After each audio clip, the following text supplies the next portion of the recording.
Bunu yarı yarı değil. Assalamualaikum. Hoş geldiniz. Aksakallar. Sağ olun, sağ olun. Hoş geldiniz.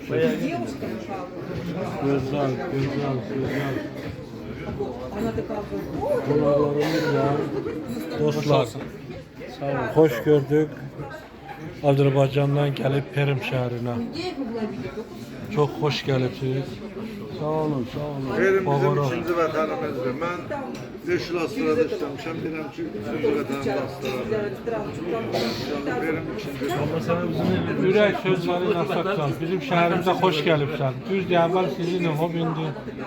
Böyle arzular olmalıdır. Ürək Sizler sözləri. bugün sabah sabahlara təhvil verməsiniz. Sonra deyir, gəl kəndinə. Sevinçanı getirdi. Aksakallar. Sözü. Hemşe bir yerde. Bağırım. Gözüm bizim ustası. En büyük aksakalımız diyorum ne diyor?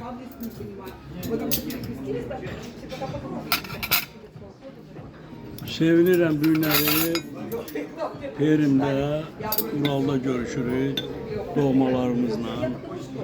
Mən bütün hər biri əzizdir və onların xətrini çox istəyirəm. Hacı etibarla gəlmişik bura, verişə gəlmişik, seçilmişik, günlərdə oturmuşuk. Həm burada çay içirik, həm xora yeyirik. Həm də ki, bir-birimizdən həm söhbət olur. İnsan ürək istədiyi adamla həm söhbət olanda mənlə yüngülləşir, sevinir. Allah Teala sizi korusun. Biz sizdən razıyıq. Allah sizdən razı Hoş geldin. Sağ olun. Bağlı müəllim, xoş Azı gəlibsiniz. söz verdi, önerim. Bəs Devam edin. maşallah. Allah Allah saklasın. saklasın. Bağırım. Halki ürək sözləri. Hoş geliblər hacılar.